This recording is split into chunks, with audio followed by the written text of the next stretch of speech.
The Marvel Comics canon is filled with thousands of characters, and the MCU has done a darn good job bringing many of them to the silver screen. Still, there are a few heroes and villains who don't seem to be joining the franchise anytime soon. Given her massive spike in popularity over the last decade, it seems pretty odd that Squirrel Girl has yet to make an appearance in the MCU. For a while, it was expected that she'd make her live-action debut in a New Warriors TV series, but that project fell apart shortly before that version of Marvel Television ceased to exist. So who is Squirrel Girl?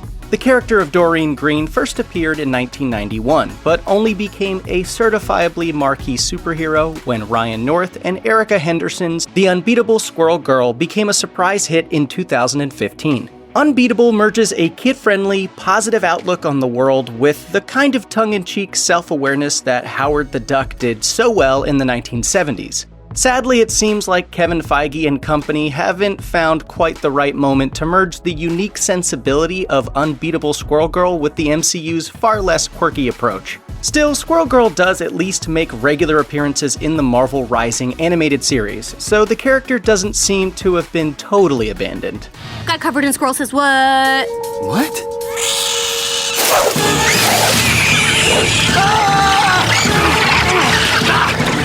Maybe there's hope yet. The 2015 co-licensing arrangement between Sony and Marvel Studios yielded Peter Parker's MCU premiere in Captain America: Civil War, a number of standalone follow-ups, and a leading role in the more recent Avengers movies. But here's a question. What about Venom? This 2018 Spidey spin-off appeared to be a strictly Sony project at the time, and it was understood that the studio was forging its own separate Marvel universe using Spider-Man's Rogues Gallery. Well, I aim to please. That seems to have changed, though. After all, if the upcoming Morbius isn't supposed to be attached to the MCU, then what the heck is Michael Keaton's Adrian Toomes doing in the movie's trailer? And if the MCU's Vulture is connected to Morbius, and Morbius is connected to Venom, does that retroactively make Tom Hardy the MCU's Venom after all? So yeah, things are a little confusing right now. Sony has more spin-off movies coming too, including a project helmed by Olivia Wilde, a movie based on Madam Web, and a Kraven the Hunter flick. For now, it seems like those characters, as well as Venom and Morbius, aren't likely to appear in the MCU anytime soon. Keyword, soon. But if Vulture's surprise appearance in the Sony universe is anything to go by, well, let's just say never. First appearing in 2000's Marvel Boy #1, Noh-Varr is already pretty well suited to front his own movie. He's got a vast range of crazy superpowers, including mind control saliva, explosive fingernail clippings, superhuman strength, and lightning-fast reflexes, as well as all sorts of sci-fi weapons to hand, which he can use to laser the face off of virtually any cosmic or terrestrial threat. He's also a Kree from another dimension, so integrating him into the MCU wouldn't be particularly difficult. The Kree first showed up in Guardians of the Galaxy and were expanded upon by Captain Marvel a few years later, so sure, Marvel Boy may not be leading the charge into the MCU's cosmic realm just yet, but whenever Feige decides he wants to bring in another arrogant weirdo from outer space to kick some alien butt, well, Noh-Varr will be ready. The rumors regarding Heather Douglas's future cinematic status tend to be a little inconsistent. In the past, the star-hopping telepath's sexuality has often been cited as being too much for Disney's often conservative sensibilities. Now though, there are at least a few rumblings that Drax the Destroyer's in-comics daughter might become his on-screen daughter, and that it could happen as soon as the third Guardians movie.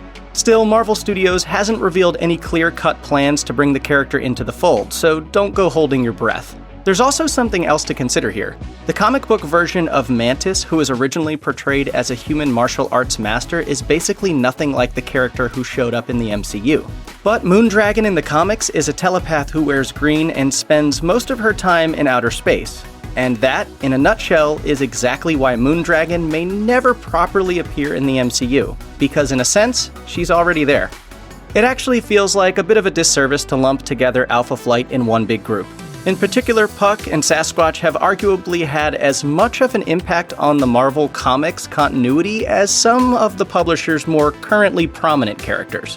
It's also worth noting that there's no indigenous representation in the MCU lineup right now, which is an issue many Alpha Flight characters could help resolve. Debuting in 1979's Uncanny X-Men number 120, Alpha Flight plays a significant part in the pre-X-Men phase of Wolverine's superhero career, and the squad often includes mutant siblings Aurora and Northstar. Considering their long history with the world of mutants, it seems strange that Fox never took the opportunity to bring them to the silver screen. Sadly, it doesn't seem like Marvel Studios are keen to do so either, as no Alpha Flight-related projects have currently been announced, and there doesn't seem to be any space for them to show up in the studio's upcoming projects. For now, at least.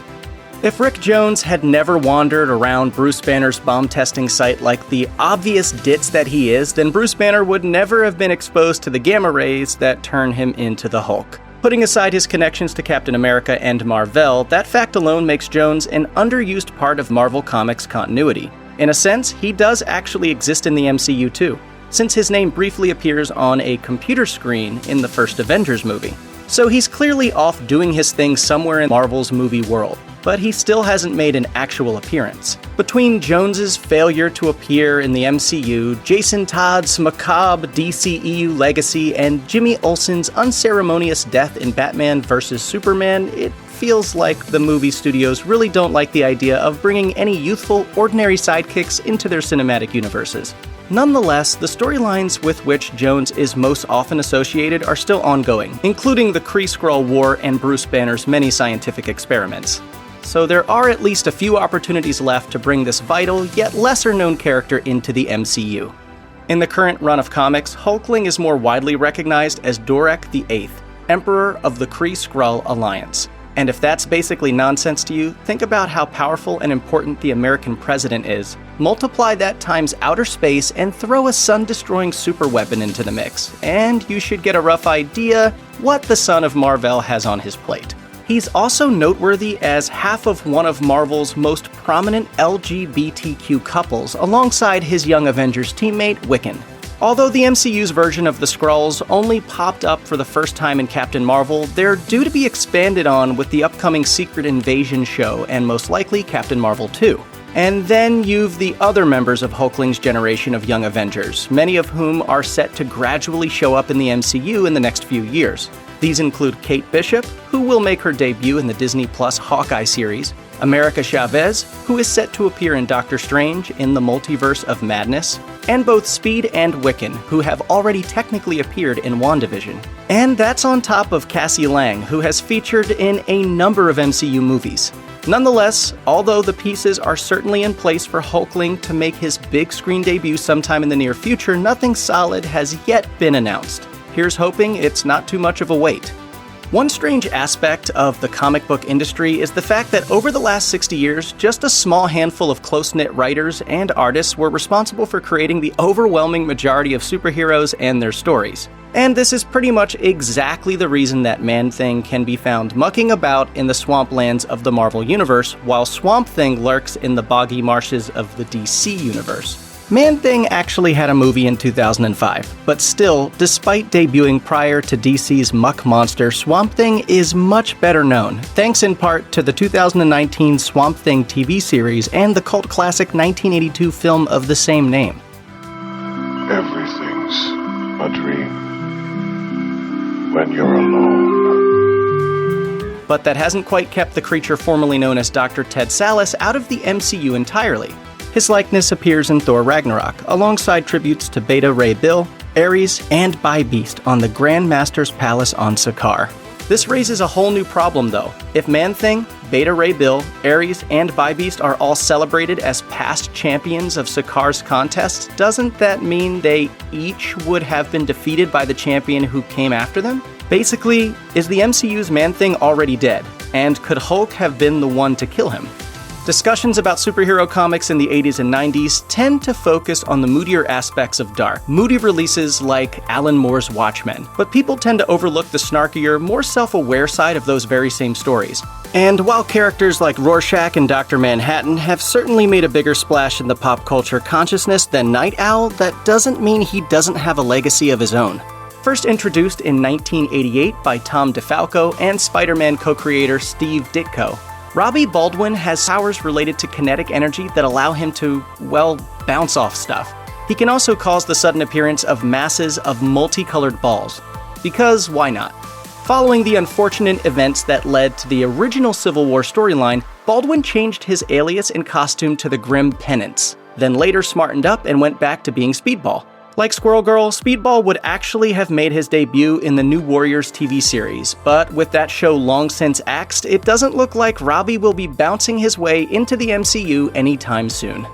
The Shi'ar are a universe-spanning society of technologically advanced humanoids who usually find themselves tangled up in the X-Men's mythology and are perhaps most famous for their role in the Dark Phoenix saga. For some reason though, Fox elected to use a lesser-known alien race to fill the Shi'ar role in 2019's X-Men Dark Phoenix.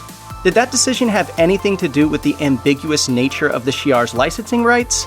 Well, no one really knows for sure, but it's definitely a possibility, and might explain why Marvel has been equally hesitant to involve the Shi'ar in their cinematic universe.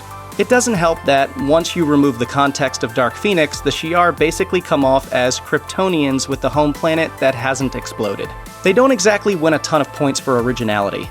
Still, the MCU has taken plenty of influence from the cosmic corner of Marvel Comics, so fans should have every reason to believe the Shi'ar might make their presence felt in the years to come, especially once the X-Men get rolling again.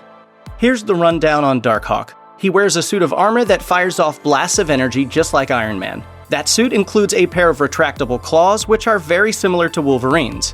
It's also generated by an amulet that Christopher Powell discovered while being chased by mobsters, much in the same way that Danny Ketch stumbles upon the enchanted motorcycle that turns him into Ghost Rider. Honestly, it's a wonder that Marvel never sued themselves for copyright infringement. And even if they didn't, they're probably not itching to stick him in a movie anytime soon. Then again, Darkhawk's costume was one of the more memorable Marvel designs to emerge from the zany early 90s, and there is some merit to the notion of bringing the character to the silver screen. So hey, with a few fresh abilities and a brand new origin story, it just might work. Check out one of our newest videos right here. Plus, even more Looper videos about your favorite comic characters are coming soon. Subscribe to our YouTube channel and hit the bell so you don't miss a single one.